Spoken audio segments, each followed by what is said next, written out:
What if I told you that the very first trailer for Avengers Doomsday won't simply tease a new villain, it will resurrect an old one in a way no one saw coming? What if the moment Kang returns is the same moment he is utterly annihilated, reshaping the MCU in a single breath? That question has been echoing in my head for months, refusing to let me sleep until I finally pieced together a theory so vivid, so narratively necessary that I can practically see Marvel Studios storyboarding it right now. Welcome back to MovieCast. I'm your host, Liam Harrison, and today I'm diving headfirst into a trailer concept that I believe Marvel needs to use. Not just because it's possible, but because it's the only clean, powerful, emotionally explosive way to transition from the Kang Dynasty era to the Doomsday era without abandoning the story we've been building toward for years. And the more I explore this idea, the more convinced I am that this is the real beginning of Doomsday, the fall of the Dynasty, the destruction of the Council of Kangs, and the rise of a Doom unlike any version we've ever imagined. Before I unravel how this trailer would unfold, I need to speak directly to the state of the MCU, not to criticize it, but to acknowledge the turbulence shaping this exact theory. The multiverse saga has been a sprawling experiment, stretching timelines across movies, shows, and spectral side narratives. Kang the Conqueror was positioned as the centerpiece of the entire era, the infinite tyrant, the looming shadow, the next Thanos-level antagonist. We saw his council. We learned of his dynasty. We were told, explicitly, that this was where everything was heading. Then came the seismic shift. Marvel pivoted. Robert Downey Jr. was announced as Dr. Doom. The title Kang Dynasty vanished, and suddenly the Avengers were marching toward Doomsday. But here's the truth I can't shake. I don't believe Marvel will erase Kang. I don't believe they'll hand-wave him away or bury him off screen. No, Marvel is far too strategic for that. Instead, I believe Kang will serve a new purpose, a darker purpose. A purpose that transforms him from protagonist villain to narrative sacrifice.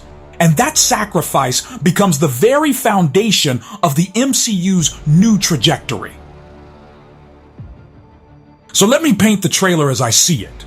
Everything begins in silence, a silence so sharp it almost hurts. No Marvel Studios logo, no musical swell. Just a long, hollow wind dragging across a wasteland that feels like it was once alive. Then slowly, through this suffocating dark, a faint glow emerges. Not bright, just enough to reveal outlines, crumbling structures, fractured towers, burned husks of what used to be vibrant civilizations. And when my eyes adjust in this imagined trailer, I recognize the landscape instantly. It's not Earth. It's not any familiar MCU world. It's the Council of Kangs arena, the futuristic coliseum we glimpsed at the end of Ant-Man and the Wasp Quantumania. Only now it's dead, silent, devoid of the infinite cheers of countless variants. Fires flicker weakly in abandoned alcoves. Tattered banners flap like ghost limbs. The massive statues that once celebrated Kang's supremacy lie broken, their heads cracked open in the dust. This isn't just a battlefield. It's a graveyard. A warning. A declaration. A dynasty that prided itself on conquering time itself has clearly been conquered by something older, darker, and infinitely more terrifying. As the camera glides through this carnage, I can almost feel the chill of the atmosphere, the kind of cold that seeps into the bones, whispering that something catastrophic occurred moments earlier. Scattered across the ground are the remnants of Kang's greatest tools. Time chairs, once symbols of his absolute dominance over the fabric of reality, now lie shattered, their glowing cores flickering like dying stars. Sparks sputter uselessly from fractured circuits. Panels hang limply, dripping with molten metal as if they were torn apart by something mercilessly strong. The camera doesn't rush. It lingers, letting us drink in every haunting detail. And right when the full weight of this destruction begins to settle in, right when we realize that this isn't a war zone, but an execution site, that's when the voice begins. Not a narrator, not an avenger, but a ruler. A sovereign forged from steel and ego. It's the unmistakable tone of Robert Downey Jr., but the warmth, the wit, the charm we associate with Tony Stark, it's all gone. Replaced with a chilling calm, a metallic resonance that echoes like a verdict. You thought you could command eternity, the voice murmurs. You believed yourselves untouchable. Instantly, the entire tone of the trailer shifts.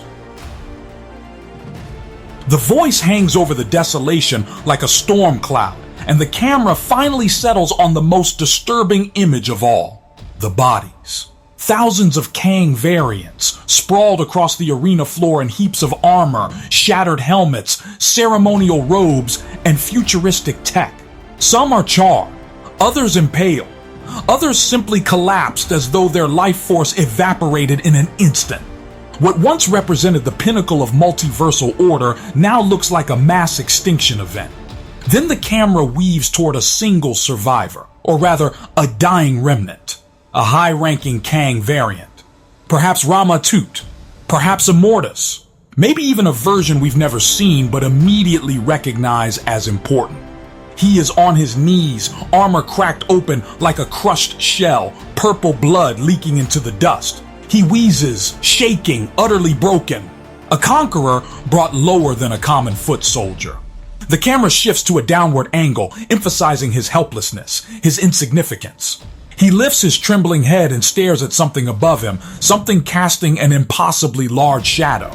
His breathing quickens, fear clawing through his composure. In a voice trembling with disbelief, he whispers, "Who are you?" And that question becomes the heartbeat of the entire trailer.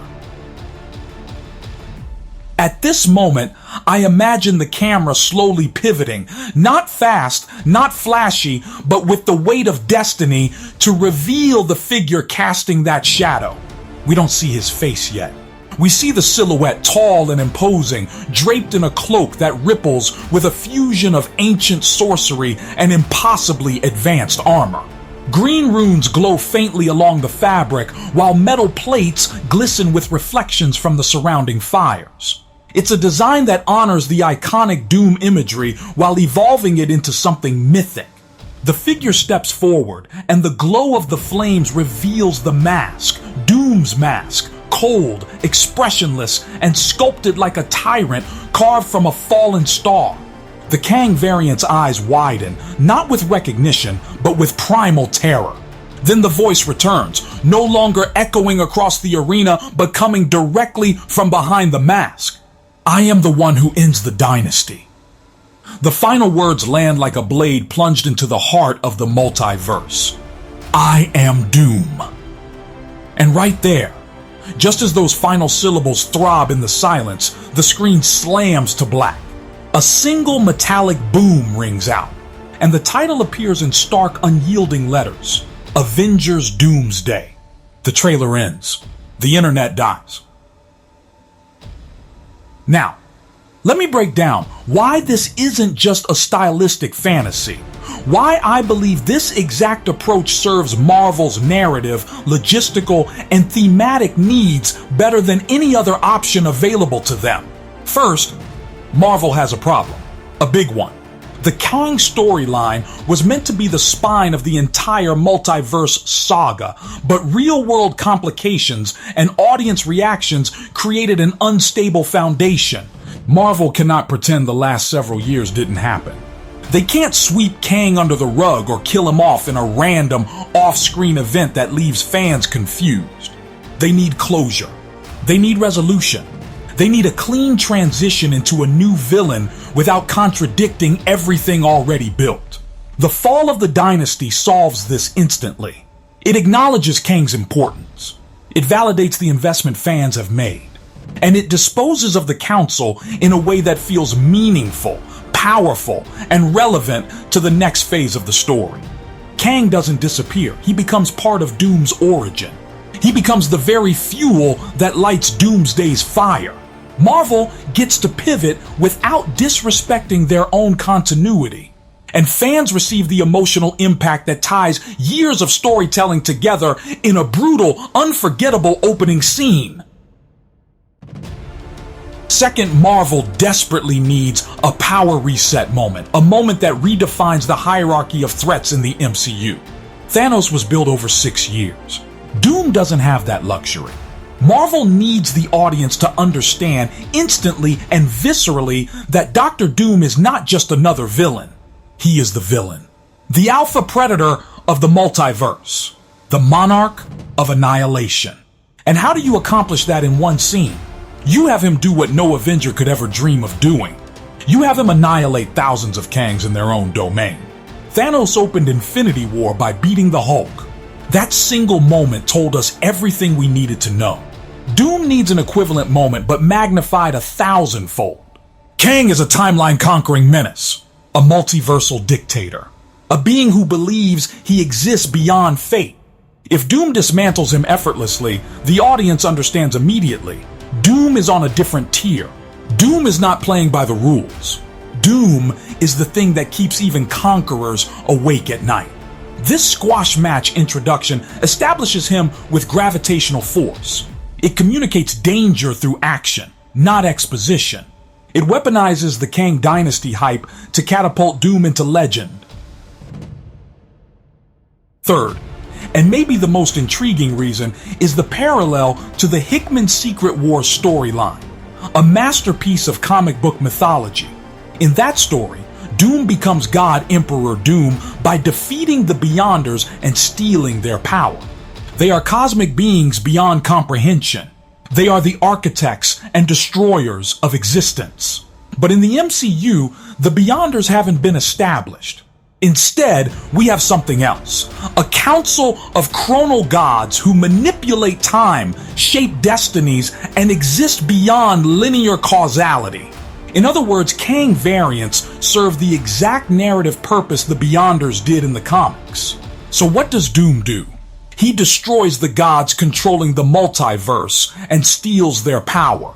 He takes their tech, their knowledge, their multiversal travel systems, their time chairs, their reality-forging capabilities. He becomes the inheritor of everything Kang ever built. And from that inheritance, he molds a new universe, Battleworld. This adaptation fits seamlessly with the MCU's existing puzzle pieces. It honors the spirit of the comics while repurposing elements we already understand. Doom isn't just a tyrant. He's a cosmic usurper, a thief of gods, a sculptor of worlds. And Kang becomes the stepping stone that elevates Doom to his rightful throne.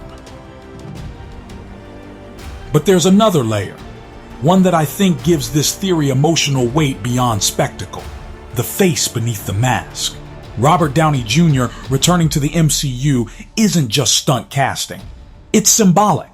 And Marvel knows audiences carry decades of emotional attachment to Tony Stark's face. So imagine this. Before the dying Kang takes his last breath, Doom leans down. Maybe his mask is cracked from battle. Maybe he intentionally removes it. But for a single moment, Kang sees the face of Stark staring back at him, only colder, sharper, devoid of conscience. A Stark stripped of humanity. A Stark refined into cruelty. And here's the poetic tragedy. Kang, despite all his bravado, has always respected Stark's intellect. Stark invented time travel in the main timeline. Stark disrupted Kang's entire long-term equation. Seeing a corrupted Stark variant as the force that finally ends him, that's poetic devastation. It reinforces the idea that across the multiverse, genius becomes godhood when untethered from morality. And in Doom's universe, genius didn't save the world. It enslaved it. Now let's talk aesthetics, because storytelling isn't just plot, it's visual psychology. Kang's world is sleek, futuristic, filled with pristine blues, luminous energy fields, and fluid designs. Doom is the opposite. Doom represents medieval brutality fused with arcane mysticism, steel, emerald fire, gothic silhouettes. Watching Doom carve through Kang's empire isn't just a physical clash, it's a thematic clash. The death of sterile futurism, the rise of myth, the fall of digital supremacy, the birth of sorcery-infused tyranny. That's why the arena imagery works so well. Kang built a temple to his own ego, a place where versions of himself cheered his victories. When Doom destroys that temple, he symbolically destroys the idea of Kangism itself. He erases the notion that the future belongs to temporal science. He replaces it with the terrifying declaration that the future belongs to him. A world where magic and machine no longer oppose each other, they merge under his dominion. That shift in tone is crucial for Marvel. They're moving from quantum tech to supernatural cosmic myth, from time loops to god kings, from equations to incantations. This trailer visually communicates that shift in a single montage of ruin. Another compelling aspect of this theory is its efficiency. One scene, one 5-minute prologue, solves a mountain of narrative problems. It closes the Kang Dynasty storyline with gravitas. It repositions Doom as the franchise's apex villain. It sets the tone for the movie. It prepares audiences for the scale of danger approaching. And most importantly, it allows Marvel to move forward without retconning their past. Fans won't feel cheated. They'll feel shocked, breathless, electrified by the sudden reminder that Marvel can still swing for the fences.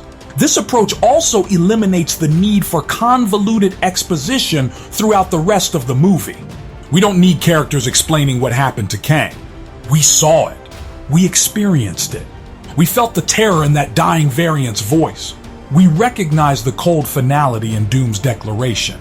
A single opening scene accomplishes what might otherwise require multiple episodes, movies, or dialogue dumps. This economy of storytelling is not only stylish, it's necessary. The MCU needs a hard reset moment, and Doom destroying the Dynasty provides exactly that. A clean slate drenched in fire, magic, and ambition. And let's consider how this trailer sets up anticipation for the Avengers themselves. Imagine being an Avenger in this world. You barely survived Thanos. You barely adapted to the multiverse. You're still grieving the loss of Tony Stark. And suddenly, a variant of Stark returns, only he isn't there to save anyone. He isn't there to innovate or inspire or sacrifice himself. He's there to rule, to conquer, to rebuild reality according to his own vision. For the Avengers, that's the darkest twist imaginable. Doom represents not only overwhelming physical threat, but profound emotional upheaval. It forces them to confront the idea that in some universes, their greatest ally becomes their greatest nightmare. That tension fuels the entire movie. The psychological torment of facing a face that feels familiar but isn't their friend. A villain wearing the mask of a fallen hero. It's Hamlet-level tragedy infused into a superhero epic. And fans would eat it up, because conflict is never just about fists. It's about unresolved wounds. Doom in this form weaponizes the MCU's emotional history. He turns nostalgia into fear. He turns memory into manipulation. And he stands as the kind of antagonist who doesn't just break worlds, he breaks hearts. In this interpretation, the Council of Kang serves as the perfect prelude to Doom's rise. These are beings who claim mastery over time. They built an empire defined by infinite mirrors of themselves. They believed that because they were multiversal, they were eternal. Doom shatters that belief in a single massacre. And by doing so, he sends a message not just across universes, but across genres. He is not a scientist dabbling in time. He is not a conqueror of chronology. He is a sovereign of reality itself. A god forged through dominance over gods. When the variant's bodies lie strewn across the arena, it is more than carnage, it is prophecy. It warns the Avengers. It warns the multiverse. It warns us as viewers that no hero, no timeline, no law of physics stands beyond Doom's reach. And by slaughtering the Dynasty, Doom demonstrates an uncomfortable truth. Fear doesn't come from numbers. Fear comes from inevitability. Kang believed infinite versions of himself guaranteed survival. Doom shows that infinity means nothing when your enemy is inevitability incarnate. I want to linger here for a moment because this idea of doom being inevitable is thematically potent. Thanos positioned himself as inevitable, but he never controlled the fundamental rules of the universe. He was a warmonger with an ideology.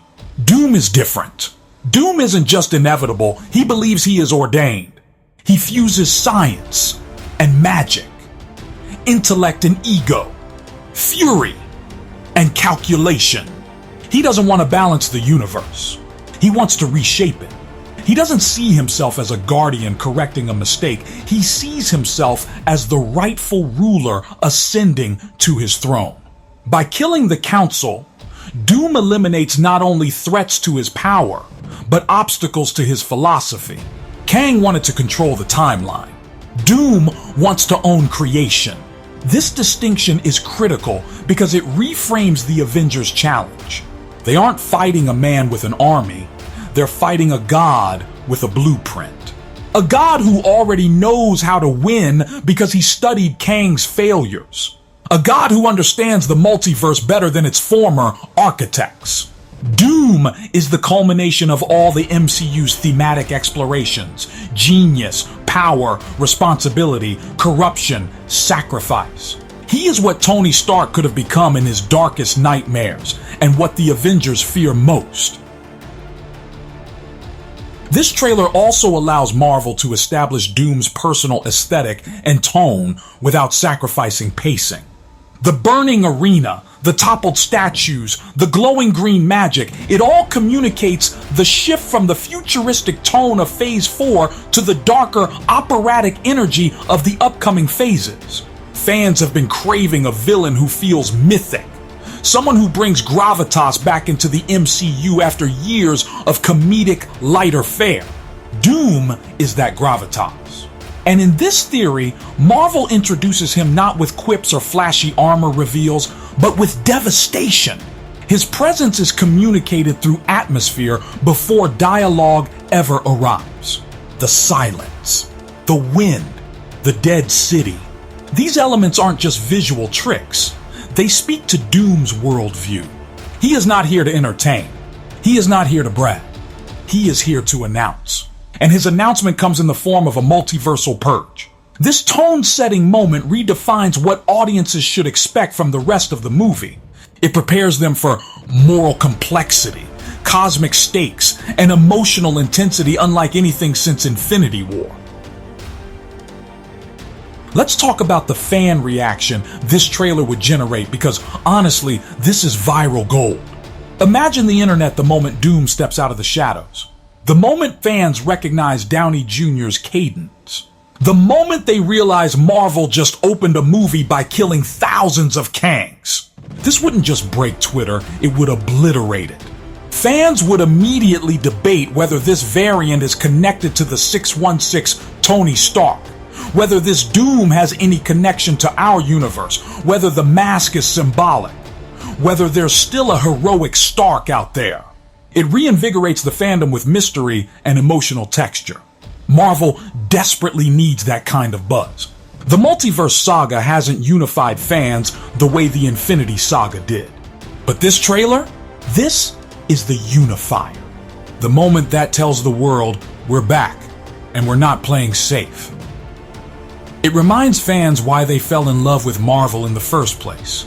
The boldness, the ambition, the shocks, the emotional stakes. And it reassures them that Marvel still knows how to land a twist that changes everything. Furthermore, this theory gives Marvel room to reintroduce or reinvent Kang in future stories without locking themselves into a singular actor or portrayal. Killing the Council doesn't kill every Kang. The beauty of the multiverse is that it's infinite. A Kang variant could return years later. A new interpretation could rise. The character isn't erased, he's retired from the main stage. This gives Marvel maximum flexibility while still delivering closure. Additionally, this approach underscores a theme Marvel has been exploring subtly for years. The multiverse doesn't create safety, it creates vulnerability. Infinite versions of you don't protect you. They dilute you. They make you predictable. They make you conquerable. Doom understands this. Kang didn't. That's why Doom wins. It's a philosophical victory as much as a physical one. And this philosophical underpinning is what gives the story longevity. It doesn't feel like Marvel is switching villains. It feels like Marvel is revealing the villain who was looming in the shadows all along. Consider, too, what this means for Avengers Doomsday as a film. Starting with Doom's ascension allows the rest of the movie to focus on the Avengers' reaction. We don't need Doom's origin told in fragments, we've already seen his coronation. The Avengers now have one goal: stop the god who murdered the dynasty. And emotionally, this is devastating. They're not just fighting Doom, they're fighting the legacy of Stark. They're fighting their own doubts, their own grief, their own fear that everything they've ever fought for is cracking under the weight of multiversal collapse. Doom becomes the mirror in which all their unresolved trauma reflects. For characters like Spider-Man, who idolize Stark, this is even more brutal. For characters like Strange, who understand magic and multiversal rules, Doom represents a violation of everything sacred. Every character has a personal stake. And that's how you build an Avengers movie worth caring about. Not with spectacle alone, but with emotional architecture. This trailer also opens the door to the greatest Marvel crossover event ever conceived, Secret Wars.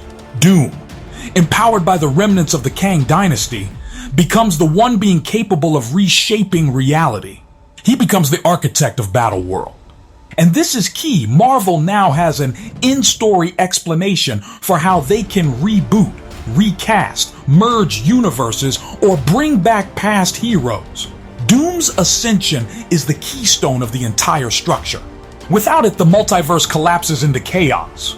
With it, the MCU evolves into its next form. Marvel can use Secret Wars to integrate the X-Men, the Fantastic Four, and whatever else they choose, all justified by the cataclysmic chaos Doom unleashes. This is the narrative glue that holds the next decade together. This is the storytelling decision that clarifies everything. And it all begins with that haunting trailer shot of the empty arena. And so we reach the heart of the theory, the moment where all the pieces click together. Kang's fall isn't just the end of an era. It's the beginning of Doom's reign. The massacre of the Council is not a plot twist, it's a thesis statement. Doom isn't just another cosmic tyrant, he is the culmination of every theme the MCU has explored since Iron Man first declared, "I am Iron Man." Genius unchecked becomes destruction. Power without compassion becomes tyranny. Legacy without guidance becomes corruption. And Doom embodies all of it. His emergence announces a universe where old rules burn and new laws rise from the ashes. A universe shaped not by destiny, but by dominance. And the trailer I've described, The Fall of the Dynasty, serves as the perfect doorway into that terrifying new era. So that's my complete breakdown of how and why I believe Kang will return and fall in the first trailer for Avengers Doomsday. This scene solves Marvel's narrative problems, elevates Doom into instant god-tier status, honors the Kang storyline without dragging it out, and sets the stage for Secret Wars with elegance and brutality. If Marvel truly wants to recapture the electricity of the Infinity Saga, this is the move. And I'll say it plainly, this isn't just a theory I like. It's a theory I believe Marvel needs. Thank you all for diving deep into this with me today. If you enjoyed this breakdown and want more cinematic deep dives just like this, don't forget to like, share, and subscribe to MovieCast. And if you'd like to support the channel directly, consider dropping a super thanks of $20. It truly helps us grow. I'm Liam Harrison, and until next time, stay curious, stay bold, and keep watching.